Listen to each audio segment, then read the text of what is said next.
Bueno, muchachos, estamos estrenando Locación Secreta. Primera vez que vamos a hacer un podcast en donde la mayoría de los invitados estamos en el mismo lugar.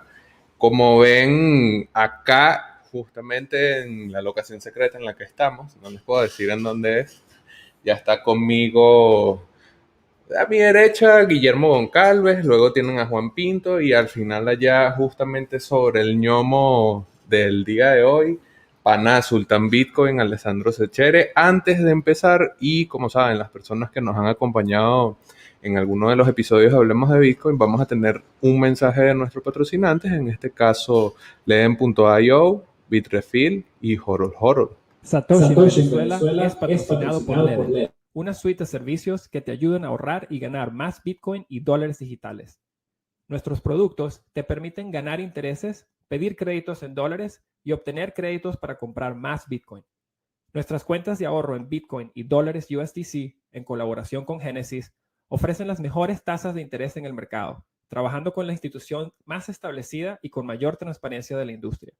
Puedes comenzar a ganar el 6,5% anual en tu Bitcoin y el 10% anual en tu USDC desde ya, y mantendremos estas tasas por el resto del año. Nuestro servicio B2X, exclusivamente en Lend, te permite utilizar el Bitcoin que ya tienes para obtener un crédito en dólares y comprar el mismo monto de Bitcoin, utilizando un crédito respaldado por Bitcoin para duplicar el monto de Bitcoin que posees. Y si necesitas dólares, pero no quieres vender tus Bitcoin, puedes seguir siendo el dueño de tus Bitcoin y obtener un crédito en dólares en 24 horas. ¿Quieres ponerle alas a tus satoshis? Aprende más en Leden.io.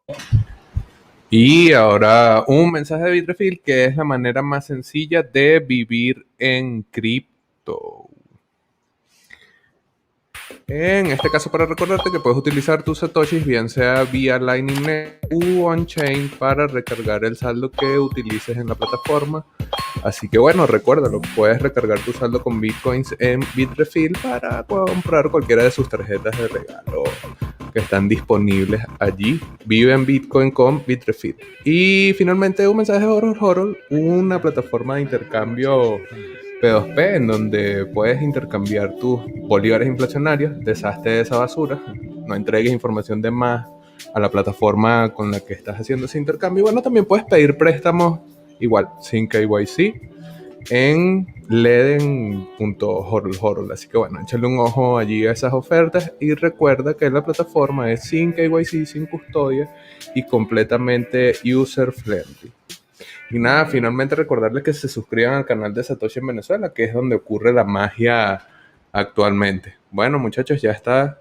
Primera vez que vamos a hacer un podcast así, tipo estudio, muchachos. Vamos a tener una conversación sobre perspectivas en Venezuela. Todos somos venezolanos, además estamos acá en Venezuela. Tenemos también invitado por allí a Nico de BitVolf y de Simply Bitcoin, que es un podcast en inglés.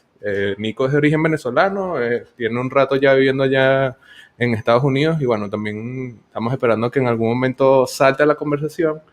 Pero bueno, mientras tanto vamos a avanzar, vamos a tener diferentes temáticas. Obviamente todas las personas que seguramente están conectadas ahora con nosotros saben de la situación de Venezuela. No es que nosotros tenemos que describírsela como generalmente sucede, como De repente nos pasó en el podcast de Nico, que fue donde originalmente nos encontramos y estamos haciendo como la versión en castellano de ese encuentro.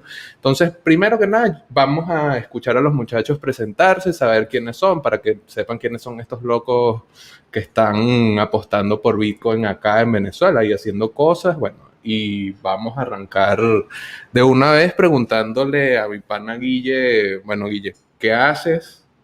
¿Hace cuánto sabes de Bitcoin y por qué estás relacionado con esta criptomoneda? Perfecto. Bueno, Javier, muchas gracias por la invitación. La verdad, un placer estar acá en el canal y la verdad, súper contento de empezar a hacer cada día más comunidad aquí en Venezuela. Mi nombre es Guillermo Goncalves, estudié banca y finanzas y básicamente empecé en el mundo del Bitcoin en el año 2013. En ese momento fue a través de la minería. Justamente estaba saliendo el Antminer S1, uno de los primeros ASIC Boost miners en el ecosistema. Y bueno, junto a Alessandro y a otros miembros de la comunidad, un poco de financistas y de gente que estaba interesada en el tema de mercados financieros, iniciamos un proyecto llamado Lion Cave Mining, que poco a poco se convirtió en una de las primeras minas a gran escala en Venezuela, que estuvimos operando hasta el año 2017. Desde muy temprano me involucré de forma muy interesada en la tecnología de Bitcoin, a investigar un poco cuáles eran las cosas que estaban pasando. De hecho, la primera conferencia de Bitcoin que asistí, que yo no sé si te he comentado esto, Javier, pero fue la conferencia de Bitcoin MIT de 2015.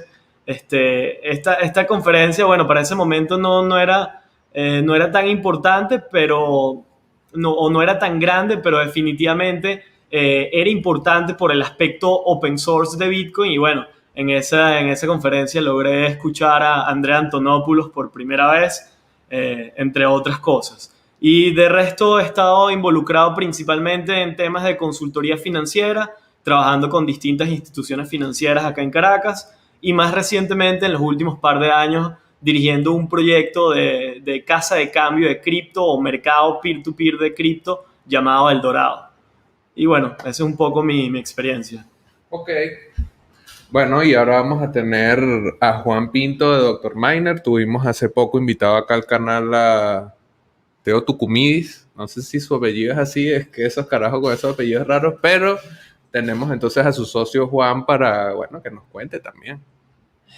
Bueno, gracias a Javier Bastardo por la invitación. Había escuchado ya varios episodios de este podcast que me parece uno de los más populares en Venezuela relacionado con cripto. Contento de volver a repetir este podcast ahora en español y también con un público diferente quizás que puede estar más en sintonía con lo que hablemos. Para contar sobre mí rápido, yo soy cofundador de Dr. Miner, como dijo Bastardo, con Teodoro. Dr. Miner es una empresa de minería que existe y opera en Venezuela desde 2016.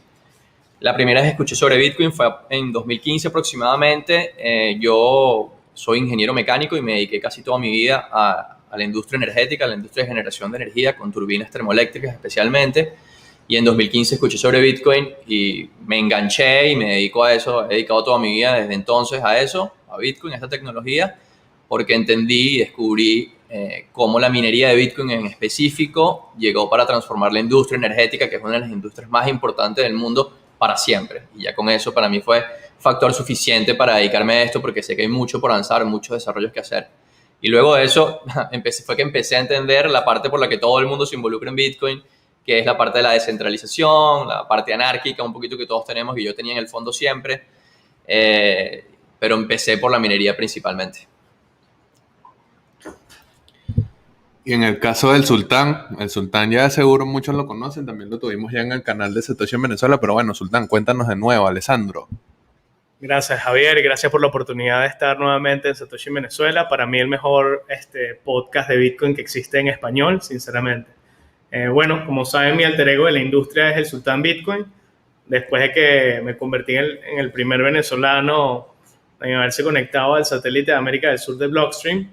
Soy entusiasta de Bitcoin, como mencionaba Guille, desde el 2013, cuando, bueno, justamente porque estudiamos en la misma universidad, en la Metropolitana, fuimos parte de esa oleada de chamos que estaban todos excitados con el Bitcoin, sinceramente, esa es la palabra.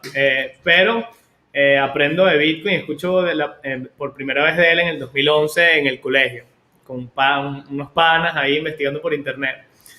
Hoy en día soy el fundador de Coinspree, una empresa dedicada a soluciones de custodia para instituciones, ¿no? Fiduciarios, que la fundé en el 2017. Después de haber participado en varios proyectos como Lion Cave Mining, como asesor, ¿no? y principal ayudante en el proyecto, uno de los proyectos de minería más interesantes que había en el país en ese entonces. Y por supuesto, después en el 2016 fui invitado a cofundar BitAmigo. No estuve mucho tiempo con ese proyecto, pero fue una de las primeras casas de intercambio solo Bitcoin que nació en el país. Y eventualmente eso terminó descendiendo por otras aguas del río, como muchas cosas, ¿no? Pero ese es el Sultán Bitcoin, ya saben, mi friendly alter ego image, y aquí estamos para conversar un poco más sobre por qué especialmente Venezuela es un punto clave para haberse compenetrado con Bitcoin y entender cómo esto ha ido evolucionando en el tiempo. Gracias, Javier. Bueno, muchachos, ya vieron ahí. Nico, cuando llegue también le daremos el chance de que nos diga rápidamente quién es y bueno, porque es interesante tenerlo también, porque es en parte ver cómo nos ven desde Estados Unidos y directamente con alguien que es de acá, que habla español, aunque me estaban diciendo que no tan bien, así que bueno, vamos a ver cómo resulta cuando llegue, si llega. Ahora vamos a ir hablando por algunos temas. Como yo les había dicho, seguramente ya todos conocen la realidad de Venezuela, no que se la vamos a explicar ni nada, pero sí vamos a dejar algunas perspectivas de cada uno de los invitados. Yo probablemente me voy a abstener bastante de hacer comentarios, pero vamos a tener distintos temas. Minería, obviamente, es algo que vamos a tocar, legislación, regulación, cómo está el movimiento de las remesas, cómo es la competencia o no con la dolarización de facto en el país y bueno, cerrar un poco con esa percepción externa que hay. Vamos a partir ahorita con Juan porque vamos a iniciar con la minería. Por allí yo ahorita voy a comenzar a buscar los tweets para compartirle una discusión que hay sobre el cumplimiento que van a tener ciertos pools de minería con respecto a las sanciones OFAC, el estado que tiene Venezuela frente a Estados Unidos y la posibilidad de hacer negocios relacionados directamente con la minería. Entonces, obviamente allí hay una zona en donde podemos comentar algunas cosas. Como vieron, los tres tienen experiencia en minería, especialmente Juan ahora más activo en esta cuestión y bueno, vamos a partir con él. Cuéntanos, ¿cómo está la cuestión de la minería, las sanciones OFAC y cómo lo ves tú?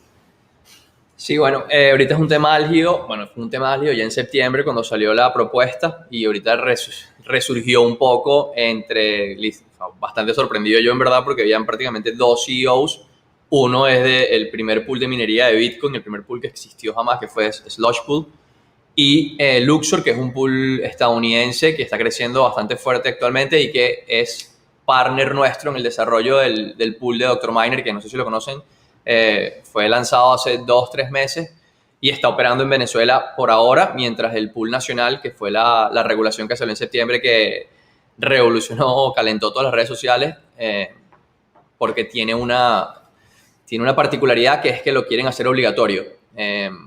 Yo pienso que, desde el principio lo he dicho, esa ha sido mi postura, pienso que la creación del pool es positiva porque al final coincide con la visión que teníamos nosotros al crear nuestro pool, que es evitar que los mineros venezolanos, o más bien enseñar a los mineros venezolanos a que es innecesario seguir entregándole el hash rate que se genera acá, que se produce acá con energía de acá, a pool chinos, que además que están lejísimos, disminuyen la eficiencia de las operaciones de nosotros como mineros, no solamente en Venezuela, sino en Latinoamérica. Pero el problema es que este pool, a pesar de tener esa visión también de descentralizar el hash rate de los pool chinos, tenía una parte obligatoria para que los mineros venezolanos no tuviesen otra opción sino conectarse a ese pool nacional. Entonces eso un poco, digamos, que causó un poco de alarma hoy en Twitter con algunos pools que operan acá y que tengan que ver con Estados Unidos. O sea, si esto se llega a cumplir, pudieran estos pools americanos que tienen que obviamente cumplir regulaciones americanas caer en algún tipo de sanción o conflicto con la ley de sanciones que hay, que en verdad para mí es muy ambigua. No sé si alguien ha leído la ley de sanciones, es como que todo puede ser una sanción o nada puede ser una sanción. Entonces, hubo una discusión fuerte allí porque nosotros estamos obviamente asociados con Luxor y en este caso era un jefe de operaciones y de negocios de Slush, le estaba diciendo como que el riesgo que tenía al haberse asociado con nosotros. Y yo creo que mientras el pool no salga, que pienso que sí va a salir, estoy convencido que va a salir porque lo han reafirmado en varias oportunidades, hasta que el pool no salga y sea obligatorio, no se puede tomar ninguna decisión.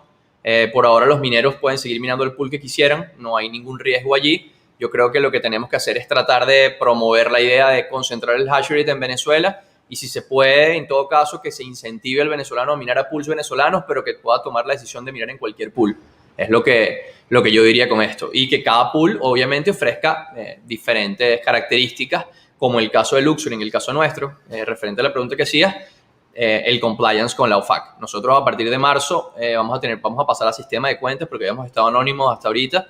Estamos haciendo un desarrollo para eso, para poder tener alertas por correo, para cuando los equipos de minería se te apagan o la granja está caída, para flexibilidad en pagos mínimos, para que los mineros pequeños puedan recibir pagos más constantemente o más tempranamente.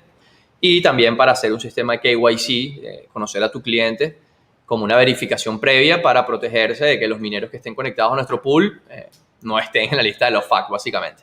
Esto es un tema muy álgido que obviamente tiene para darle tela porque en todos los rubros de cripto que tengan que ver con cripto, el KYC es muy polémico. La mayoría de los bitcoiners antiguos, los principales, están en contra de la regulación, en contra del KYC, porque al final esta es una tecnología anónima.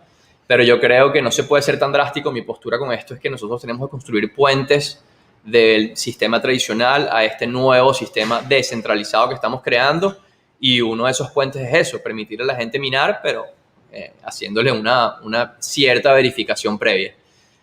Por ahora, entonces, el futuro que yo le veo a la minería en Venezuela es que los pools empiecen a hacer compliance y que el gobierno eventualmente saque su pool nacional, pero si Dios quiere, en verdad, nos hacen caso a nuestro llamado y al llamado de toda la comunidad de mineros, que no lo hagan obligatorio a un solo pool, o en todo caso simplemente incentiven los pools nacionales para que el hash rate venezolano se quede acá. Pero con ese punto, básicamente eso.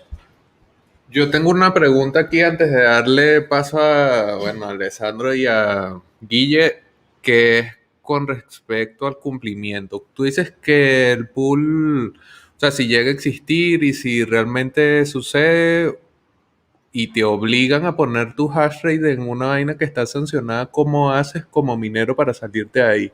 O sea, así ustedes están ofreciendo la opción de dar cumplimiento si la vaina es obligatoria. Y si los tipos se quieren poner a hacer una cacería de quién está operando minas grandes, lo pueden hacer.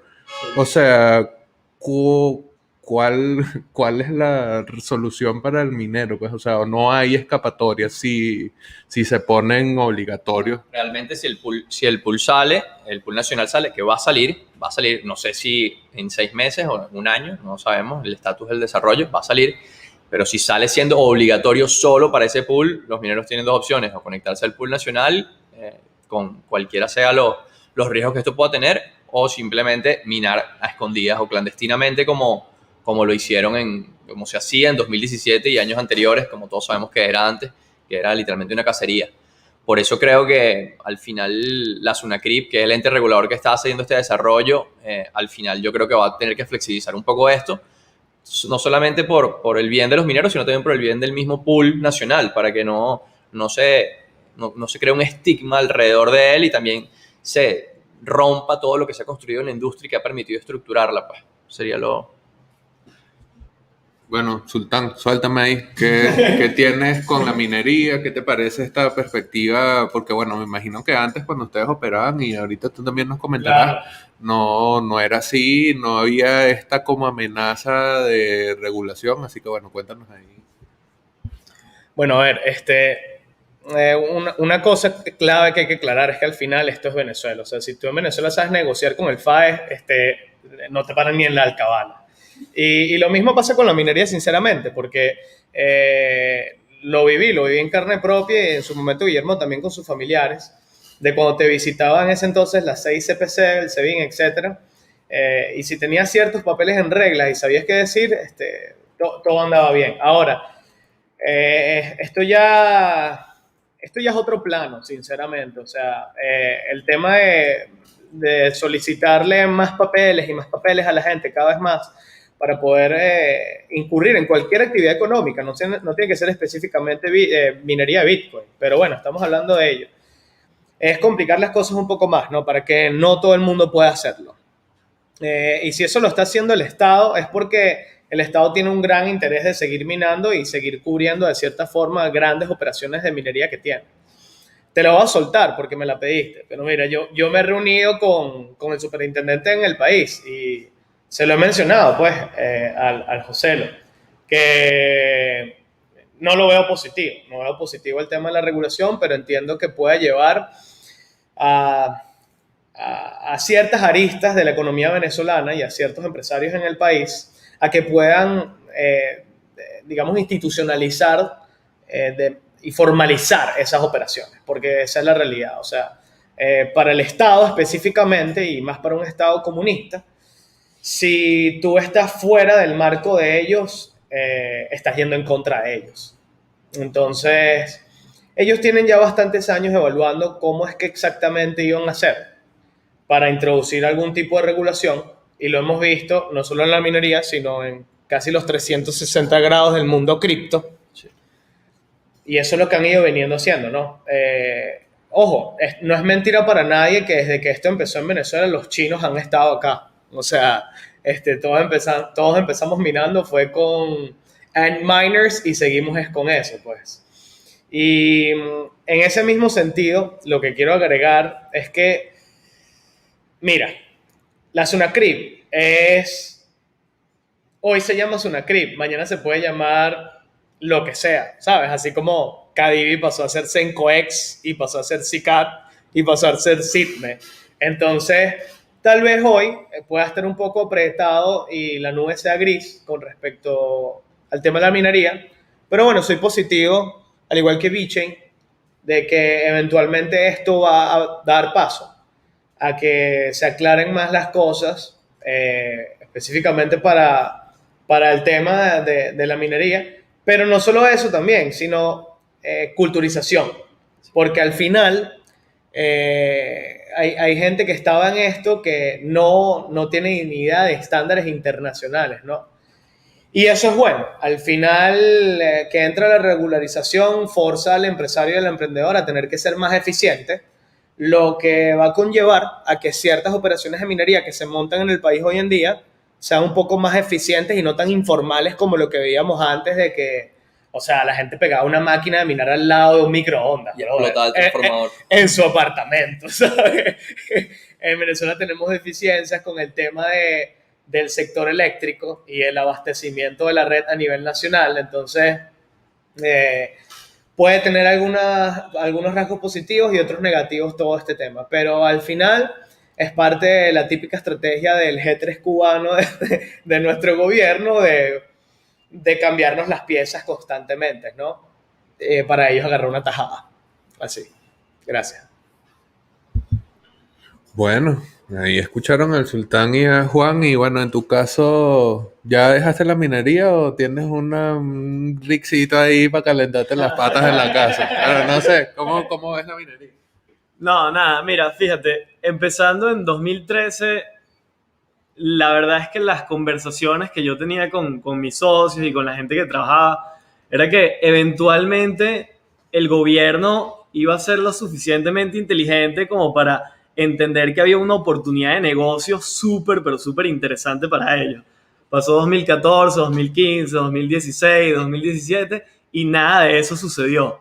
Entonces el modus operandi del gobierno, y por lo menos lo que empezamos a ver nosotros desde la minería aproximadamente en el año 2016 y en el 2017, fue un abuso masivo de poder y de entes del Estado, decomisando mineros, tanto mineros a gran escala como a pequeña escala, no importaba, siempre y cuando te consiguieran, te iban a buscar la forma de quitar algo de dinero. Y bueno, aquí, bueno, para dejar algo claro, aquí yo creo que todos vamos a tener opiniones diferentes en cada una de estas aristas.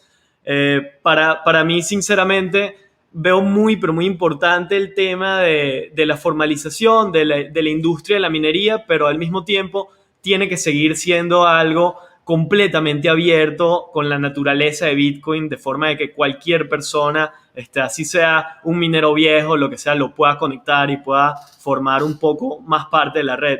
Y otra cosa que me gustaría mencionar, que lo tocaba Juan anteriormente, el tema de las sanciones hacia Venezuela. Yo hablé brevemente de este tema en el podcast de Nicolás y bueno, básicamente Venezuela en el momento de hoy es uno de los países más sancionados del mundo. Estas son unas sanciones a nivel internacional que no van a ser levantadas tan fácilmente. De hecho, son procesos porque la forma en la que está construida el mundo financiero hoy en día depende de demasiados intermediarios y todos estos intermediarios al final son compliant con la oficina de Foreign Assets de los Estados Unidos o el OFAC como quien le llama.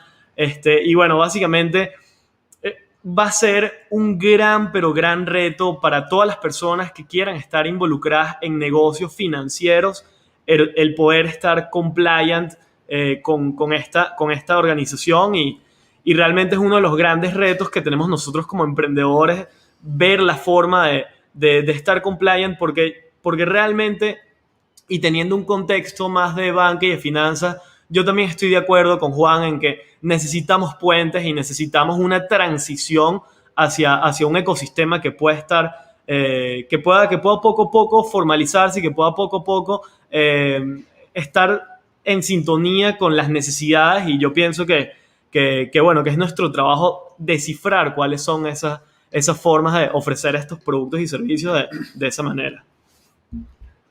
No, bueno, yo sí quemo los puentes, que se jode esa mierda, háganlo ustedes, la pinga. No quiero esa mierda. Nos decían por acá que el podcast de Nicolás sonó raro. Lo que pasa es que si vieron el flyer que compartimos en redes sociales, falta uno de nuestros invitados que está conectado, se va a conectar en remoto en algún momento, que es Nicolás. Es a ese al que nos referíamos, muchachos. ¿Qué pasó? Nada que ver. El podcast de Maduro. Otro dice que se imagine que Maduro saque un podcast, verga. Coño, Cilia, coño. Tremendo desastre. Bueno, ya lo hemos medio tocado allí, pero igual vamos entonces a meterle un poco más al tema de la legislación, el tema de la regulación, que obviamente tiene que ver con la minería, pero tiene que ver, como lo mencionaba Alessandro, con todo lo que es cripto. El 360 de cripto tiene que ver con la legislación. Si en Venezuela hay la criptonación, el criptomovimiento, no sé cómo carajo le quieran llamar, obviamente en algún punto el Estado va a querer entrar. O sea, es imposible pensar que en cualquier lugar, no es algo de Venezuela nada más, en cualquier lugar en donde Bitcoin comience a agarrar fuelle o cripto, lo que sea, el Estado va a querer regular. Así que vamos a ver entonces qué nos dicen nuestros invitados sobre regulación. ¿Quién quiere partir? Sí, a ver, te lo paso nada más para comentar algo. Una de las cosas que no comenté, y bueno, estoy ahí más o menos leyendo los comentarios que ponen algunos. Mira, básicamente las principales personas que están sancionadas son personas involucradas con el gobierno e involucradas con los sistemas de cambio de divisas del gobierno.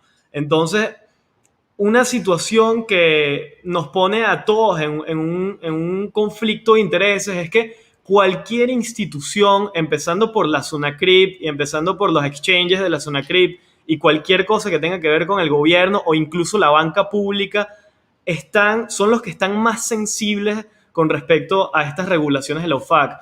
Y yo comento esto porque realmente, y si tú ves la lista de sancionados por la OFAC para Venezuela, que yo la he revisado, son menos de 400 personas, todos individuos que seguramente usted le echa un ojo a esa lista y un par de apellidos ahí como el Aizami les van a parecer conocidos.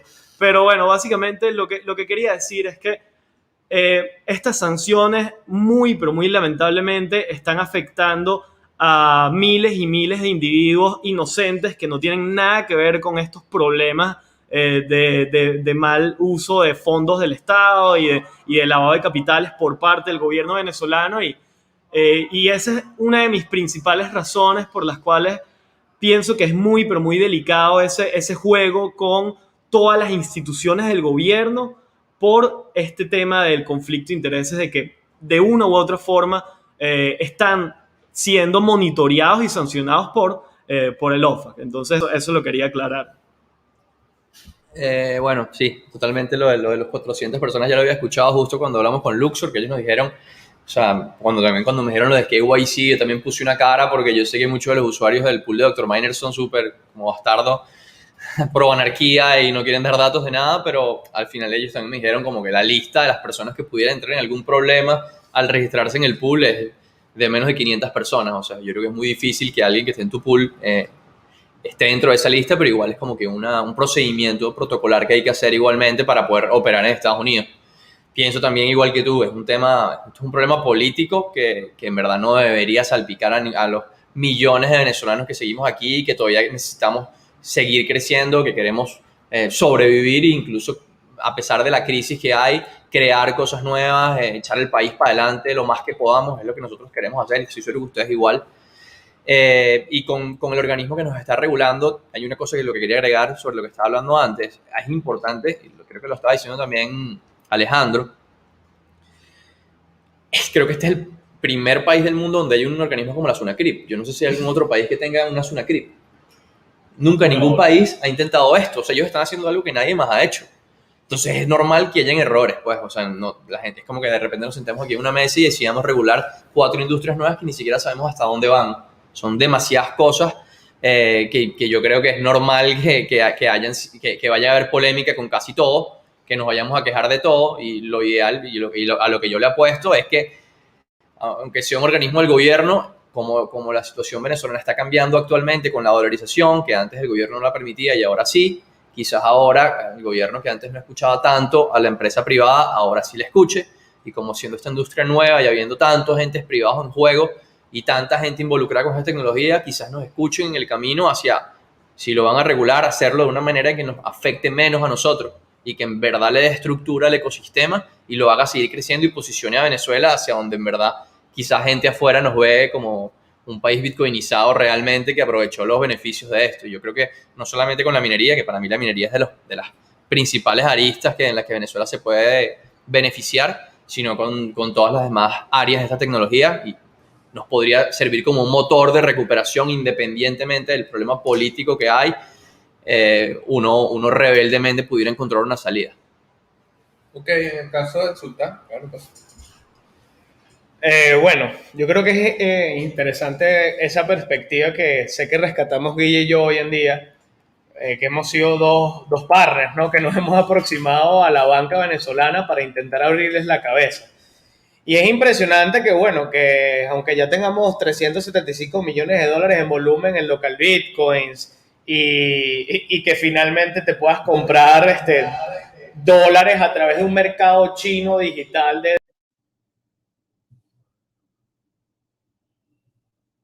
o sea, que tú tengas que conocer, sino que lo conoces a través de una plataforma que al final es algo que puede ser equiparable a que conozcas a alguien por Telegram. O sea, a pesar de que todo esto ya esté pasando, la banca venezolana sigue siendo de las últimas cosas de la economía venezolana que está entrando en las criptomonedas. De hecho, me atrevo a decir que no ha entrado en las criptomonedas. O sea, habrán entrado de manera personal, con capitales personales y algunos participantes ex banca y todavía banqueros del país o que forman parte del sector banca y finanzas. Pero sin duda, todo esto hay que entender que al final se puede haber trazado una regulación en Venezuela, pero no es una regulación inteligente. La SUNACRIP es un ente que ha pasado por muchos procesos y hemos visto a este gobierno pasar por varias fases, ¿no? Con distintas estructuras y entes que van creando, ¿no? En el camino. Entonces, lo repito, hoy en día hay quien representa la SUNACRIP, mañana de repente no está y es otro. Y cambia completamente la regulación. Lo que sí es que, sin duda, el tema de las sanciones y una regulación poco inteligente no nos están permitiendo captar a personas como nosotros, emprendedores cripto, Bitcoin, etcétera, del país, financiamiento internacional. Lo que sinceramente está ralentizando el proceso de adopción que verdaderamente podría existir en Venezuela para este tipo de cosas, porque no nos cabe duda ninguno de nosotros aquí presentes que ya estamos empapados del tema, de que somos el país más bitcoinizado per cápita probablemente del mundo. Y estamos regados a nivel mundial. Entonces, hay quien tiene una cuenta en Coinbase, hay quien tiene una cuenta en un exchange venezolano porque hace negocios con el gobierno, hay quien tiene una máquina y hay quien nada más compra dólar Tether por Binance Peer-to-Peer. Y hay quien te dice hoy en día que Tethertron es el nuevo Cele, porque nos lo han dicho a Guillermo y a mí. Es así. Entonces, esa es la típica vaina que pasa con nosotros los venezolanos cuando le agarramos el gusto a una cosa. Claro. ¿Sabes? Sin duda, cuando ya te metiste en cripto y vives en Venezuela, le agarraste el gusto a eso y no te vas a salir de ahí. Porque entiendes que si te sales de ese paradigma, vuelves a entrar en el hueco y el hoyo negro que hay en Venezuela, que nadie entiende qué tan hondo es. Nadie lo sabe. Entonces, bueno, al final para nosotros somos de cierta forma bendecidos y afortunados porque nos metimos en esto en un momento cuando todavía no eran $37,000 y los fondos en Wall Street se estaban comprando millones de dólares en esta cuestión, cuando no existía la regulación, cuando le hablabas a la gente de Bitcoin y en ese entonces eras equiparable a un chamito que jugaba cartas de Yu-Gi-Oh por ahí en la central, bro. Eras una persona rara. Pero, o sea, ¿qué me contenta a mí? Que sigue habiendo una pequeña comunidad en Venezuela y nosotros somos parte de ella. Estamos un poco escondidos porque, sinceramente, así es que se ha terminado de construir este lado de la moneda en Venezuela, pero que vamos a seguir apostando a ello. Entonces, hay quien te dice, de grano en grano vas a construir una granja. Yo sigo pensando en eso, sigo pensando que es el mismo Bitcoin lo que le ha dado voz a muchos venezolanos como nosotros, y no solo voz nacional, sino internacional también. Y a veces hago énfasis en esto, no solo voz, sino también presencia, porque gracias a Bitcoin Guillermo ha viajado para afuera, gracias a Bitcoin yo he viajado para afuera, gracias a Bitcoin Javier ha viajado para afuera. Y o por lo menos fue invitado, pero llegó una pandemia y no pudo viajar para afuera. Corrijo ahí. Pero nos abre y la gente de afuera le gusta vernos de esta forma, porque afuera todavía la cuestión no es así, ¿sabes? O sea, afuera las cosas en gran medida están resueltas, o bueno, estaban antes de una pandemia. Sin duda que hay o sea, ¿qué quiero comunicar yo con esto? O sea, todo esto que estamos haciendo nosotros hoy en día para grabarlo es para darles a entender que cripto para nosotros es pasar un buen rato. Cuando nosotros nos vemos, tenemos un tremendo tema de conversación, pasamos un buen rato y nos olvidamos de esta dimensión. Estamos en otro plano, que es un plano que nosotros creamos. Entonces, en esa misma área de ideas, lo mejor que puede existir para las criptomonedas es la autorregulación. Si existe la regulación, busca entenderla y busca ver cómo te la saltas. ¿Cómo te la saltas? y cómo inteligentemente la mezclas, ¿sabes? A tu manera, ¿no? Y habrá quien entenderá eso, habrá quien no lo entenderá. Al final, la regulación le sigue creando miedos a muchas personas, lo que puede seguir haciendo, nuevamente, que se ralentice el proceso de adopción inteligente de esta cuestión. Que al final, esto no vino para que la gente se compre caramelos en Bitcoin, sino para que se puedan balancear un poco más las cosas con el exceso de burocracia que tenemos hoy en día a nivel global. Entonces, una de las mejores tecnologías hoy en día en el mundo que está permitiendo y que está funcionando como el prócer para darle a entender a la gente que la autorregulación sí tiene que existir, porque la autorregulación es la voz de los ciudadanos, es Bitcoin. Bueno, yo no sé, o sea, sí salí una vez, muchachos, pero no es que me la paso viajando conmigo. Ojalá. Bueno, muchachos, ahora sí se conectó Nico. Nico, estaban diciendo que qué bola, que quién es ese tal Nico que estaban diciendo, hasta que Simauriva lanzó un podcast con nosotros. A la mierda. Bueno, Nico. No, perdóname, ¿cómo están todos? Estaba con Matt Kaiser, está en un podcast y se atrasó un poquito, pero mira lo que está diciendo el sultán. Yo creo que la situación en Venezuela, yo viendo desde afuera, aceleró lo que va a pasar por todo el mundo, ¿verdad? Porque Bitcoin es como un salvavidas en un océano de oscuridad. Y la oscuridad es fiat. O sea, todo el fiat y el fiat, los bolívares, eso le va a pasar a todos los fiats. Entonces, lo que está pasando en Venezuela es por la situación en Venezuela, pero eso va a pasar por todo el mundo, ¿me entienden? Sí, perfecto. Y creo que lo compartimos bastante dentro de lo que hemos ido conversando hoy. Por si acaso, para las personas que no te conocen y dicen quién es carajo ese Nico, cuéntanos un poco. Bueno, la presentación que yo le pedí a los muchachos es: ¿qué haces? ¿Hace cuánto estás involucrado en Bitcoin? ¿Y por qué te decidiste a meterte de lleno en Bitcoin, mi pana Nico? Hola, yo soy Nico. Mis padres son de Venezuela, yo soy de Miami, pero yo me metí en Bitcoin en el año 2016. Empecé a minar. Mi tío está minando en Venezuela. Yo me fui para allá, aprendí a minar.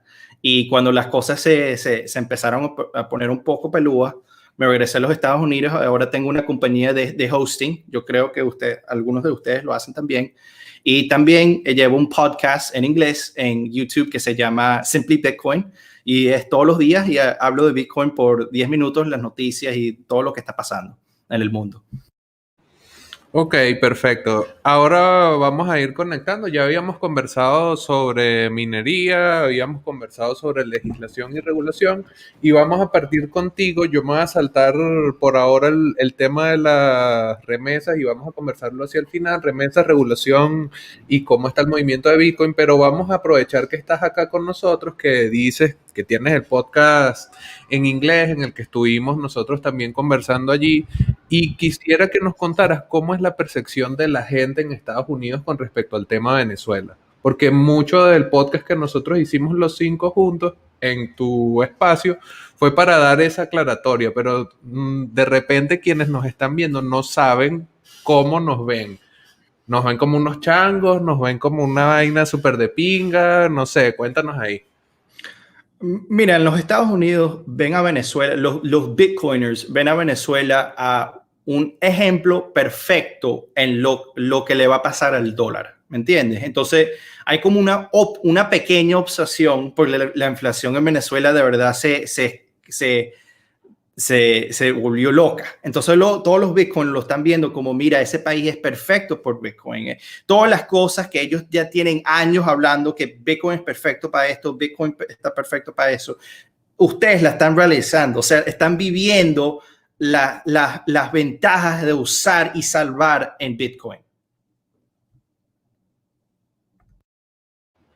Ok, perfecto, perfecto. Vamos ahora nosotros a ver qué tal. Esa perspectiva que nos comenta Nico, o sea, ¿creen ustedes que sí, o sea, es así como que tenemos una oportunidad especial o es que se está muriendo una economía y hay una competición y uno se está imponiendo para nosotros, pero otra gente vive en dólares o no sé? Cuéntenme, vamos aquí en este mismo orden. ¿Cómo ves tú? Chévere. Bueno, yo la verdad es que tengo mis contraargumentos contra la narrativa de que Venezuela y la inflación venezolana es el perfecto ejemplo para los Estados Unidos. Yo creo que son casos totalmente aislados, si bien la pandemia y el estímulo fiscal en los Estados Unidos en efecto va a conllevar o está conllevando a que haya inflación.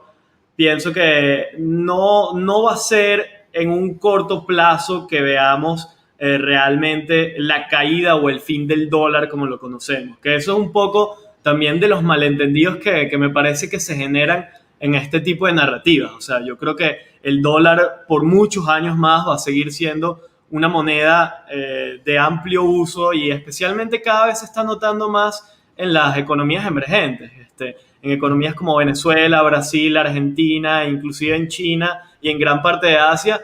No es casualidad que durante los últimos par de años los volúmenes en stablecoins hayan sido tan masivos y principalmente stablecoins denominados en dólares.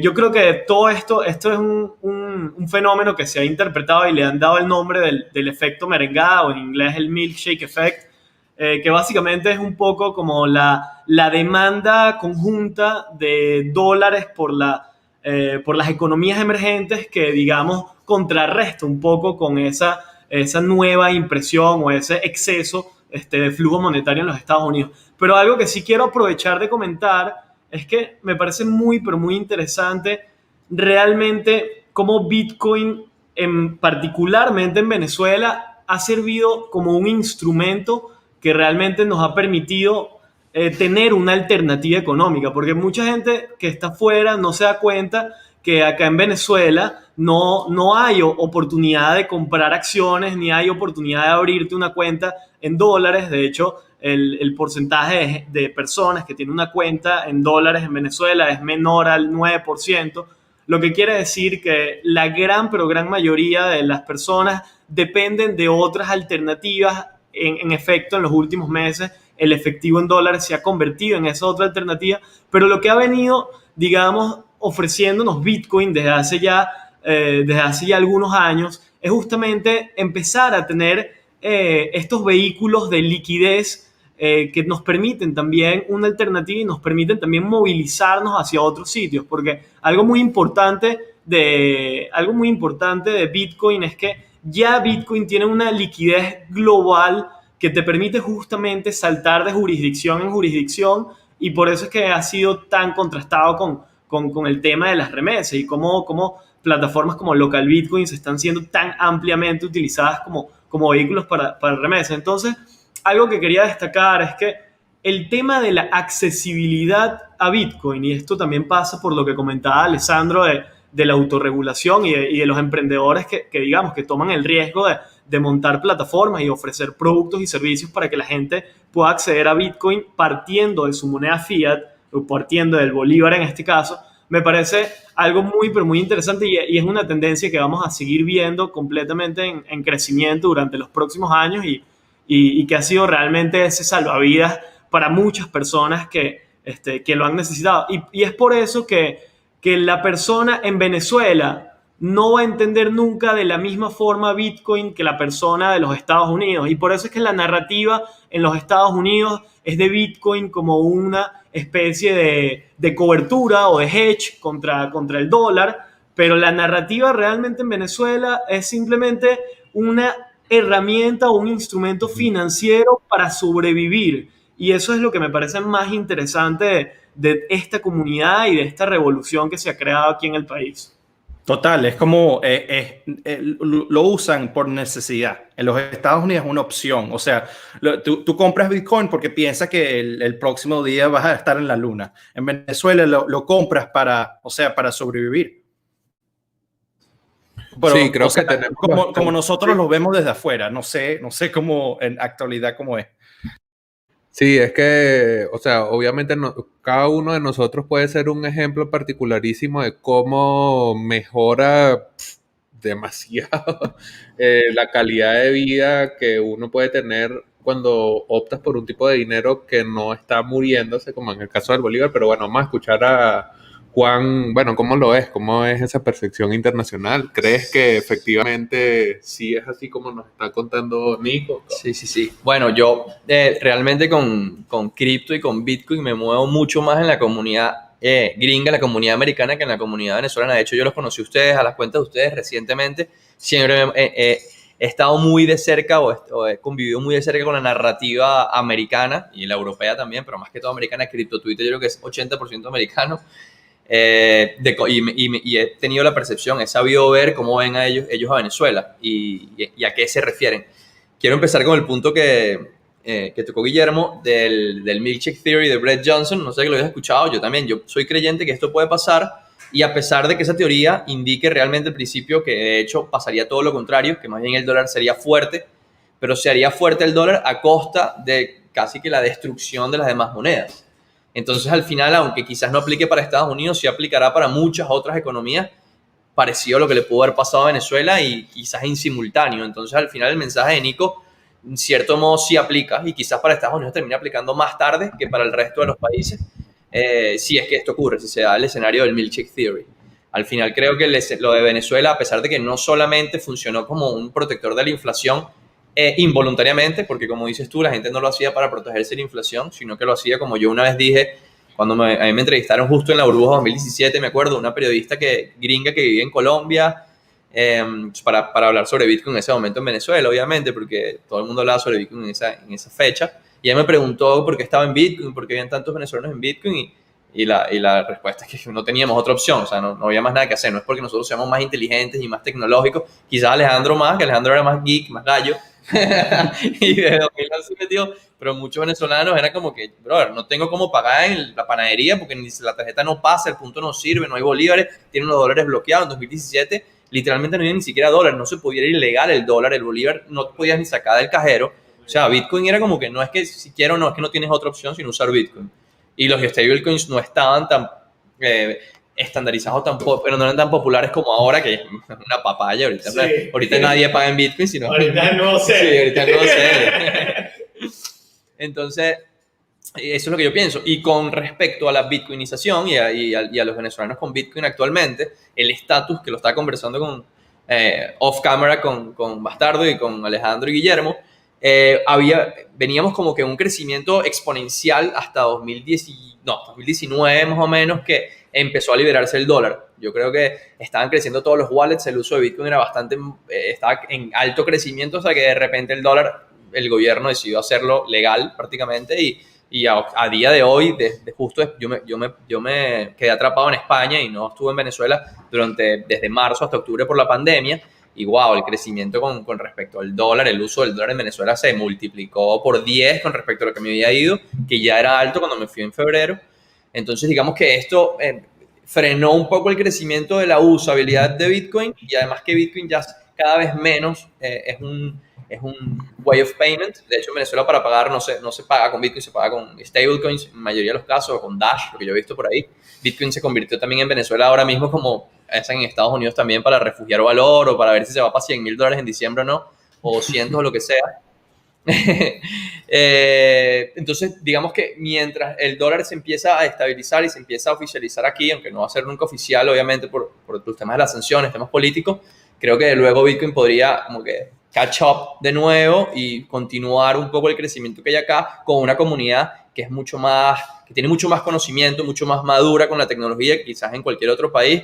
Y esa es la esperanza que yo veo, que gente como nosotros, que estoy seguro que no somos nosotros 4 nada más, en Venezuela me refiero, está dispuesto en el momento que toque sacar el pecho y dar lo mejor y dejar a Venezuela en alto en esta tecnología y en esta industria.